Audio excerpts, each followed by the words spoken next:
welcome to the work session for District 6 Board of Education. It is 5:07. We're a little bit behind schedule today. But we'll call our meeting to order. And Ms. Lemon, will you call the roll for us, please? Director Azari. Present. Director Bentley. Present. Director Campos-Spitzy. Present. Director Mash. Present. Director Matthews. Present. Director Norwood. Director Sullivan. Present. 6 board members present. All right. We'll start off with board member comments and reports. And again, we're trying to make up some time, so please keep those brief. Mr. Azari. Thank you, Mr. President. Just touching base on a few things that I had the opportunity to do. I went to the Student Wellness Committee meeting for the first time on January 24th. And as always, impressed with the school district staff and other folks that are associated with the district on their commitment to the health and wellness of our students. Like many of you, I attended the Success in 6 Awards and the GAP graduation. Again, I want to thank everyone who spent time in the work to put those together. They were exceptional and really well done. And then attended Brentwood Middle School's board visit, and as some of you know, I taught orchestra there, and Kathy, my wife, was the band director there, so it was always nice to go into that school and see the positive things that are happening. And I want to congratulate Brentwood's principal, Nicole Peterson, and her staff and students for a great presentation. And finally, I went to Fred Chartis' School of Innovation's Museum Night on Groundhog Day. And that also was a very nice evening. I learned a lot about the Titanic whales, spiders, who apparently know how to survive in a tornado and navigating through space. So I really appreciated that opportunity as well. And this Thursday, I'll be joining Mr. Fall as we chaperone students to the CASB Student Day at the Capitol. So thanks, Mr. President. Thank you for doing that, Mr. Azari. Kyle, you're up. Oh, yeah, feels like a while. It really has been a while.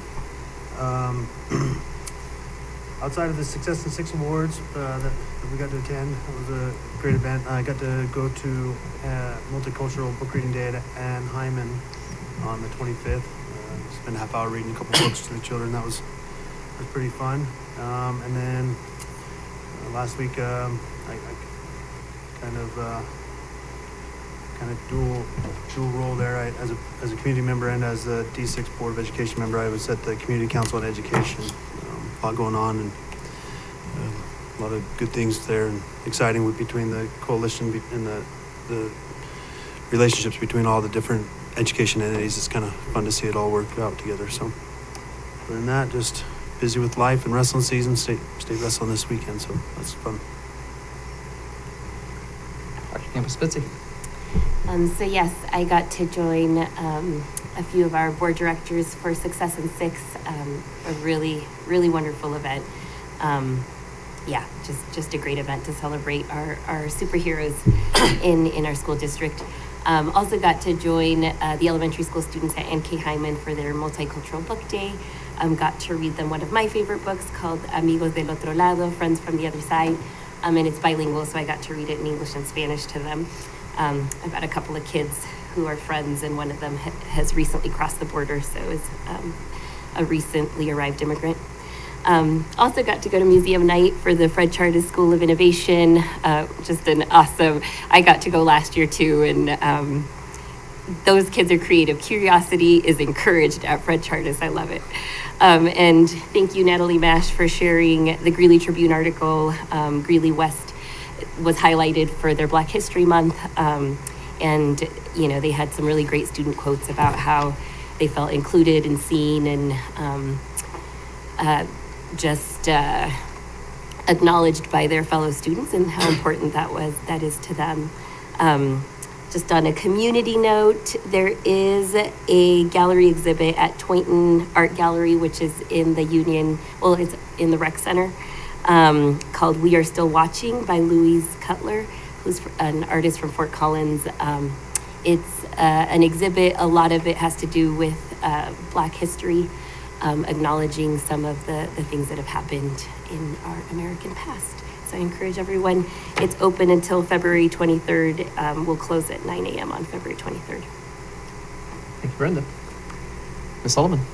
Hi, I don't have much. I was, excuse me, I was out of town as I had a death in the family, and I'm the last relative of the one who passed on my mom's side of the family, so I'm kind of been dealing with a lot of those logistics. So I was out of town for about a week and a half almost. Thank you, Ms. Sullivan. Ms. Mesh.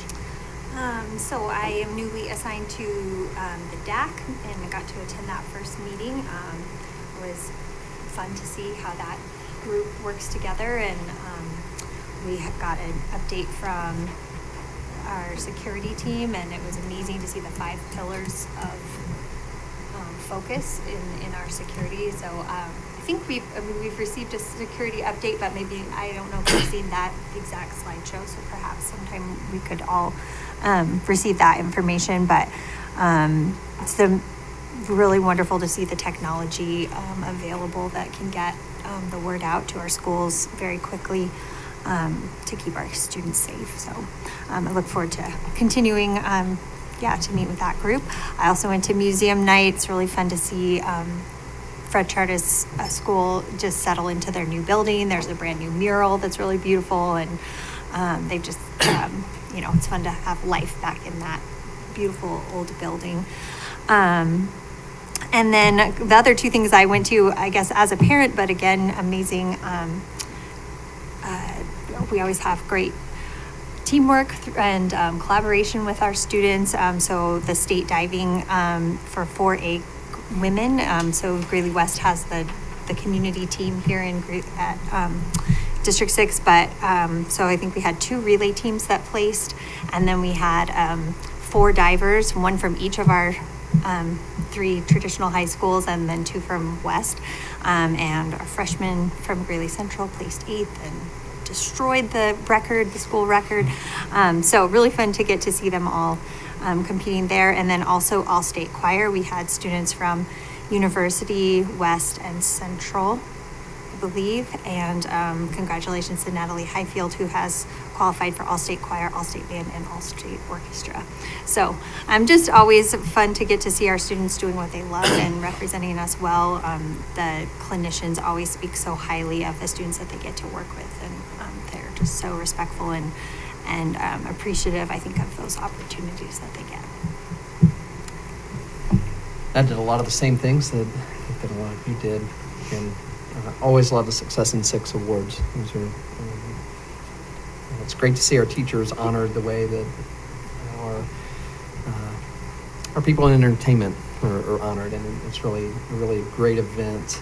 The Brentwood visit was fantastic. And congratulations to Nicole Peterson and her staff for an excellent job and excellent culture that they have there. The one thing I did that hadn't been mentioned on Thursday, I got to interview Betcher finalist and Daniels finalist, and so it's always fun to hear their stories and think about what is possible for them. And congrats to them and best wishes. Hopefully they, I guess they're semifinalists at this point. Hopefully they will be Betcher finalists. So best wishes to them. So that's all that we have on board member comments and reports.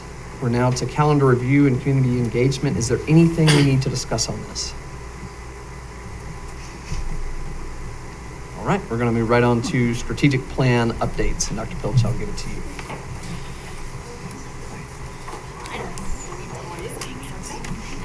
All right, so I think that you are aware that we've been working with our steering committee and our district leadership team, and we went out to the DAC last week with some possible, and so we've come up with some possible revisions through that work. So this would be the revisions to the brochure document that we share widely. We share with community organizations, with our staffs, our parents, our Chamber of Commerce, but these are the insides of that document.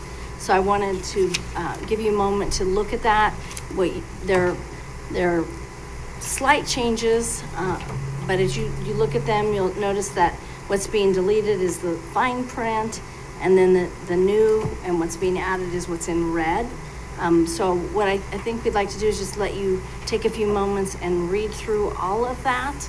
And then I'd like to come back and hear from each of you if there are pieces that need clarified, or pieces you're wondering about, or pieces that might be missing. So this is the really high level of these are the big rocks, the really high level of the objectives and outcomes. And then there are very robust action plans that fall behind all of this, that the team is constantly working on, the teams are constantly working on and revising and editing and updating. So, and then this data is what feeds into our district dashboard. It's also, like tonight, you'll get a career pathways update. So concurrent enrollment career pathways update, which is directly what you'll hear in that update tonight is directly work that is identified in the strategic plan.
Did you say you wanted comments?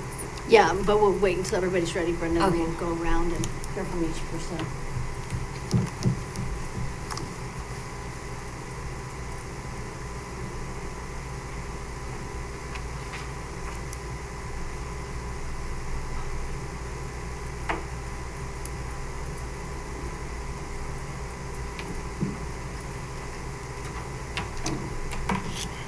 So, the most significant changes are under climate and culture.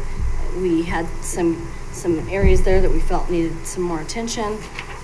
Likewise, we added under operational and organizational effectiveness, the piece around creating that new facility master plan, which was in our very first strategic plan of Innovation 2020.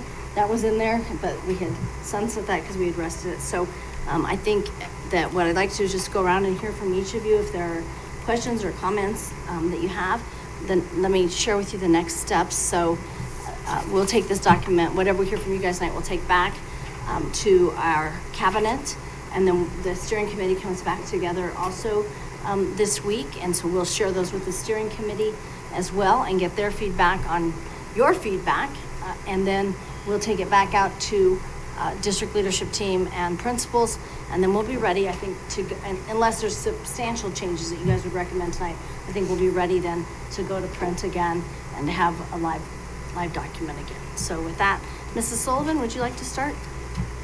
I guess I'm confused under the climate and culture, and I am reading where the objective says fulfill and fully implement district safety and security measures. Are we seeing the entire printout, or is this just snippets of the whole thing? Of the You're seeing 2030? this whole brochure. Okay. And what you're not seeing is the plan that would come behind that. And so what we realized was that, we've been doing some pretty significant work with our Raptor technologies and around crisis management, really what Natalie was talking about with the 5 pillars. But it was not anywhere in our strategic plan. And so the intent was to get it in here, get it codified, and, fully implement district-wide. Okay, because that too, under the outcomes that we can talk, the outcome category, I'm not understanding, I guess, how those two tie together in one box. To develop a district-wide plan for crisis response, and then develop the skills necessary to safely and effectively use AI. Are those together? Yes, they are. We Like- see AI as directly related to safety and security, because how we manage AI in the district and our plans around AI, we see as clearly linked to making sure that our students are safe, our staff are safe, and that we've got the right security in place to manage that. Now, if you guys feel like we need something else in there, we could look to do that. But the former document didn't have anything about artificial intelligence in it.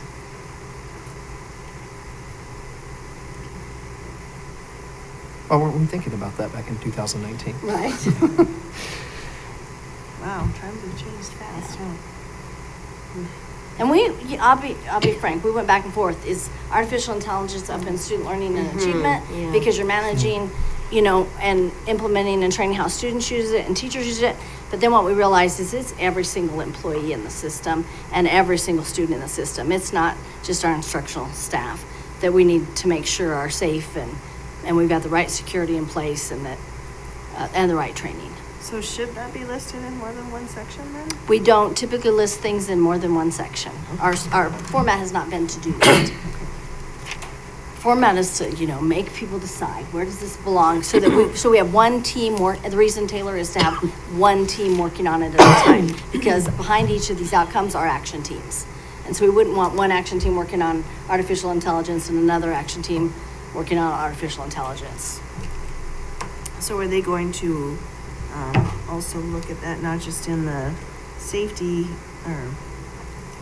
aspect, but also view it as the instructional part of it? Yeah, they absolutely They're will. gonna pull that component in? They absolutely will. And this may be a piece that changes over time. I mean, it's new for us. So we're still trying to, we're working on where does this fit? And it's new for us. Anything else?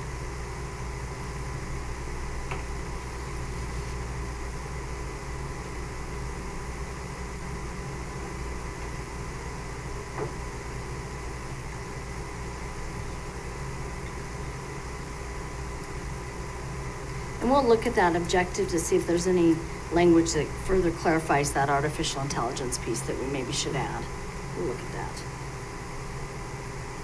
Maybe adding the word understand. I don't know. Safely, effectively understand and use artificial intelligence. I don't know if we truly understand it yet. Yeah, I think we assumed to use it, you have to understand it. Yeah. Yeah, but you're right, that is a precursor to using. Yeah. Okay. There almost has to be an education element to it. Anything else, Taylor? That was the one that stuck out for me. I think I'll piggyback off of Taylor's comment and agreed. AI, it's hard to fit it in one of the boxes, but as long as all of AI is being addressed. I think when I think AI, I think students forging their essays and doing their math homework for them. And to me, it goes into student learning and achievement, or teachers getting lazy and not grading papers, or maybe the grading being enhanced. And so to me, that doesn't sound like safety and security. It sounds like learning and achievement. I think it's security when we think about students, but when we think about it as a tool that we encourage students to use, or we encourage teachers to use, it may not be the right place. So we'll talk about it some more. Yeah, I think it's a good point. It's a new one for us, so yeah. truthfully, we're wobbling around how it goes also, and where it goes. And other things, I like the verbiage change. I know SOS is something that's has been adopted by the district, but as an outsider to the district, when systems of support were talked about it, I wasn't quite sure what that meant. I think by just saying what it means, supporting social, emotional, and physical well-being, I like that clarity. Up in student learning and achievement, I'm curious about the change from just looking at third grade math and English to expanding it to third through eighth. My understanding was that those scores at third grade had research, like the research showed that if kids are successful on those tests in third grade, that it's predictive of like academic success through their primary and secondary education. So I'm just curious why expand it? We felt like third grade alone was not a high enough bar. And you're correct that yes, ultimately, if children are reading at grade level by the end of third grade, then by fourth grade, they're reading to access content rather than learning to read. And that is a critical point. But what we know about our students is that many of them come to us at different times in that preschool, kinder, 1, 2, 3, and they simply need more time. So we want to codify that not only are we going to be growing by third grade, we're going to be growing in fourth grade, fifth grade, sixth grade, seventh grade, and eighth grade as well, because we know our students will need that. And especially when we look at the numbers of our students who are not yet reading at grade level by the start of fourth grade, we believe we need to measure then, are they reading by the start of by fifth, sixth, seventh, eighth? You know, where is that data and how's that happening? So that was the reason for the change. And that really came from staff in the steering committee. I would counter that our numbers look really great in 6th, 7th, and 8th grade compared to our primary. And so I would want, like if we're, I don't know, trying to improve something, that I would, say 3rd through 5th grade and rather than extend it all the way to 8th grade where we're already doing pretty excellent. But that's just... and our dashboard will have all those grade levels on it, so you'll be able to see each grade level. I mean, truly, staff just said to us, administrators and teachers who have looked at this said to us, we should be looking at this 3rd through 8th grade. For growth, we were 87th percentile, and there's not much more room to grow in 8th grade. We're doing great. So I would want it to be more focused. We have a lot of room to grow in student achievement. So I would want to focus. So we're going from 1 grade, we were just at 3rd, and now we're 3rd, 4th, 5th, 6th, 7th, 8th. I get it. Yes, of course, we want every grade to grow. I think originally it was focused around 3rd grade because of research there. I think as a district, looking at our numbers, it's primary education that needs the focus on improvement and growth. So that's what your concern is? Yes, I would probably exclude middle school. We're not shifting the focus. Frankly, we didn't have the conversation before. It was the first time it has come up. But I guess I'd like to hear from others of you if that's problematic for you or if we... As a teacher in education, I like that we've expanded it because we're increasing our expectations across the board for not just one grade level, but we're looking at all grade levels because we also have to look at the aspect of the amount of students that are, possibly going to be moving into our district with our explosion of growth here coming. So I think it's setting the standard a little higher. Well, we have the measures to measure it. With the state assessment and NWEA, we have the measures to look at it, and we know we still have significant work to do by 9th grade for our students at 9th grade. Yeah, if this is what our administrators are saying, then I think we listen to them. And I think you were saying it's not like we're pulling focus away.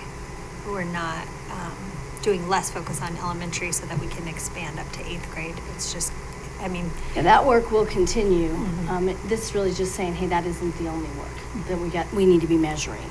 Yeah.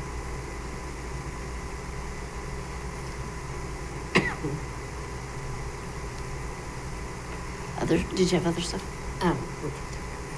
What's that? No. Okay. Mr. Bentley? On the operational organizational effectiveness category, it says create a deferred maintenance schedule. I was wondering if are we deferring maintenance already, or are we planning on that we're going to have to because we don't have the money to? I thought we kind of went through that. And Well, there is still a lot of deferred maintenance. So this is about creating the schedule to get that deferred maintenance done. So for example, Stuff that's- windows and, yeah. yeah, I mean, there's, It's not a, right. from Kim, the- what else? from the would bond you issue. add?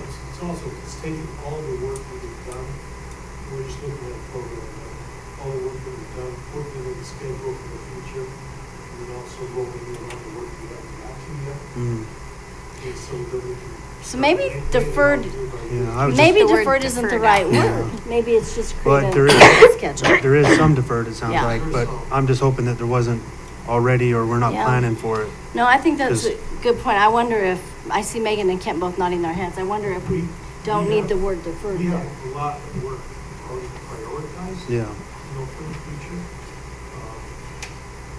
There is less deferred maintenance has been. than there was, but Yeah. that's kind of I, it's a terminology, I wonder if it's more like create an ongoing maintenance schedule. Yeah. which is what we're. Yeah, which is what you're doing. Yeah. I just didn't want to like Oh, that's be good. assuming that we were going to defer maintenance on these brand new buildings that we built. No, Because it just reads, to me, that's how it read. no, So I- everything should be scheduled out for. Or we need to adjust the budget to Even the new stuff. address it, because, You're just saying there's still some red on the spreadsheet, right, Kent? A little bit of red still. Yeah. There's new stuff that we have done, it still needs to be recorded, so we can say when we're. When- and plan accordingly. Delivered in 20 years will need to be replaced. Yeah. So it needs to be very scheduled. Can we just get rid of the word deferred? Yeah, I think Yeah. we can. Mhm. Yeah, I think that makes sense. And I also wonder about, on the outcome, not having it read complete the maintenance schedule, but implement the maintenance schedule. Yeah, Megan's nodding, so. yeah.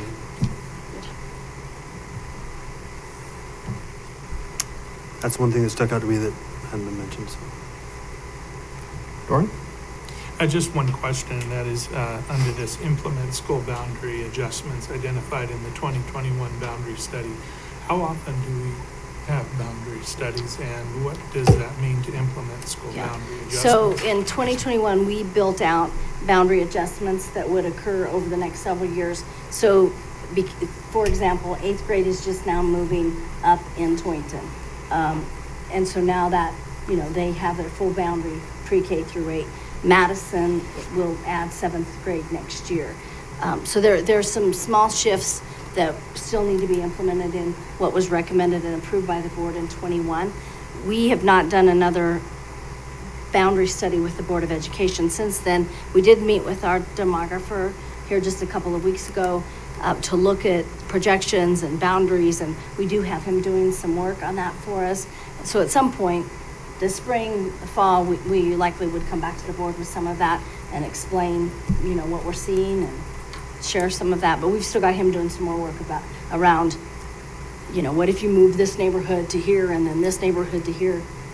What is the impact of that over time? Okay. That's all, that's the only one, because the others have been touched on.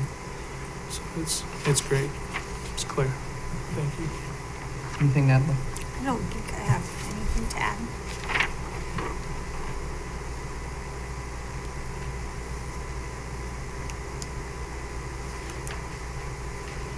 I don't think I have anything to add either. I like the greater clarity, like Brenda mentioned. So, seems like it's just a little bit, sorry, clearer than it was. So.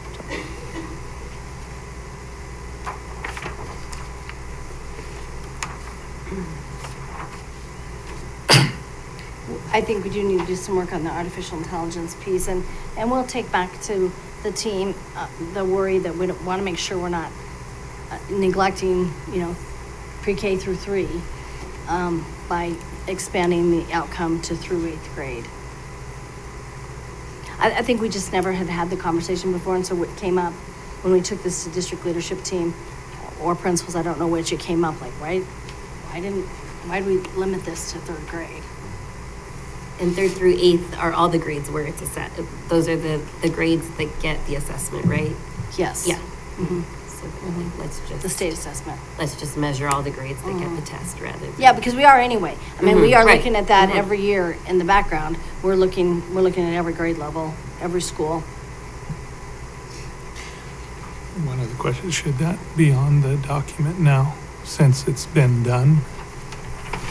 That's not something that needs to be done, it has been done. Secure the renewal of the mill levy, it's been done. It's been renewed. That was just an outcome. Yeah, so, but is yeah. it still there? I mean, or would it be some other Well, sort of outcome tied to the mill levy? It will be by 2030, right, Megan? You would have to go back and renew when? In, 10 years off of 22, right? yeah. 32? So you would probably go in 30. It's up to you all, if we want to leave it here or it could be added later. But you're right, it is a little confusing because we did secure the initial mill levy override. That sounds like we're going to go again. Mm-hmm. So maybe it should come off. Just wondering. What do the rest of you think? Come off without forgetting that because I don't think any of us will be here in 2030. Well, I guess you guys could be Did we here. put a check mark by it? Like, didn't we do that with 2020? We had kind of like, here's the goals that we've met, here's our projected goal by this date. Maybe another one where we look at the language. Instead of securing, maybe just monitor the current. Instead of putting future, monitor the current on needs. Well, this is different. Mill levy override is different than bond. Bond is buildings. I'm looking So for Megan, why that. don't you think about that language around what is it what is the outcome for the next 7 years that we need to be thinking about around the mill levy override or a future mill levy override? Good point. I do like a checkbox. I mean, Well, just, it's on the it should be on the dashboard. yeah, It should be on our dashboard. because it is kind of, I think it's good for the community to see what we've accomplished and what we're still planning to do. Any other questions, guys? So Nellie, you're talking about like a checkbox from I-20. Well, still 30 like so 2030, far, but I yeah. think when we had our 2020, we Yeah. did have some things that were highlighted as completed. Yeah. Right, and so. We did. I So bet we I can- don't know. We if can they look at did- how that shows up on the dashboard. Yeah, well, and if we're gonna print something, I don't know if it's nice to have what's kind of. Yeah, I think we've intentionally pulled this stuff up on the things that we've met. So Right? is this kind of like an Pulled accomplishment off list? the outcomes that are met, fulfilled. If it's no longer an intended future outcome, have we pulled those off? Or do we I need to list- go through with that lens. We did not. We did not. Well, I mean, a lot of these things are ongoing unless they have a specific measurement. Is it an outcome that we have completed, or is it an outcome that we wish to complete? No, It's the outcome both. is to complete it, yeah. We'll look at this with that lens. That's a good question.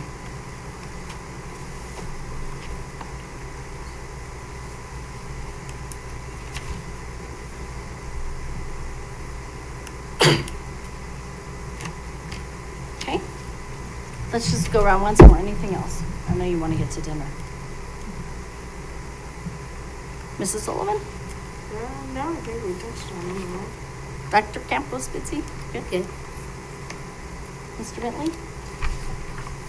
What's that? As she did the teacher thing? One more Do you have time. anything else? Nope, I'm good. Mr. Bentley? Sorry. It's good. It's great. Thank Everything's you. good. Nothing to add. I'm good. Okay. All right. Let's debrief the work session. And Natalie, we always end with you. Let's start with you tonight. Perfect. It was actually interesting hearing about AI, just because in my World of Mythology class this week, we're learning about like end of the world myths and stuff like that. And so our assignment for this week is figuring out, like, coming up basically with a myth of our own. And my group chose AI as the end of the world topic. And so just hearing that, I was just like, okay, I have more ideas for the myth that I was writing down. So it's always great to hear just your guys' communication skills and figuring out things for the district for the future. So yeah. Mr. Azari? I'm just glad that the school district is taking a concerted effort to take a look at documents like this. I look at them as living documents, and that they are constantly changing and adapting as we go through, for instance, the facilities and what we're going to need, where we're going to need them, where the growth is going to be. All of that could be changing over time. So glad that we take time to look at all those things. Thank you. Mr. Bentley? Yeah, same. This just gives you appreciation for where we've been and where we're going. So this master plan is huge, and it's excited to kind of have a lot of these fun events and kind of working into our busy season as we wrap down the school year. So exciting. Dr. Campbell-Spitzy? Yeah, so always like reviewing the strategic plan, just a really clear roadmap for our district. And I always think on Terry Papa's comment about how she's so proud of the way it is a living document, and that it didn't just get buried somewhere after it was made, but it's part of all the work that we do. Yeah, I'm looking forward to looking at my calendar and seeing how many events I can attend. Ms. Sullivan? I like this format, actually. I don't recall that we've ever just been handed the document to show the small changes that have been made in it that actually greatly impact the outcomes and the direction it goes, because whenever we discuss this, we're only just seeing the big, large presentation, and we don't really get to have the small discussions. So, like Kyle pointed out, something that I hadn't noticed when reading on, just that one word, deferred and whatnot. So I think just hearing the other aspects and bringing some of these viewpoints to the table, I think are important. Ms. Mash? Yeah, I echo what everyone says, and of course this is why we have so many great minds at one place, so that we can see things from different perspectives and get everybody's input. I don't know if this makes me a nerd or something, but I like the red line document. It's just like so easy to see exactly what's changed. So I love me a red line document. And yeah, I enjoy hearing I like having the board comments in the work session. I think I still fumbled over all my words, like trying to say it exactly right. I can maybe relax a little bit. So look forward to doing better next time. And I'll just say thank you, Dr. Phillips, for continuing to let this guide your work, and for everyone here, your team. That we always know what you're working on, because it's attached to what we've decided to work on. And so the reason it is living is because you guys make it live, and it doesn't get just shoved on a shelf somewhere and do your own thing. Thank you for always bringing the strategic plan back to us. So that's all I've got. And our work session is adjourned. We'll see everybody back for the business meeting in 14 minutes. Defense.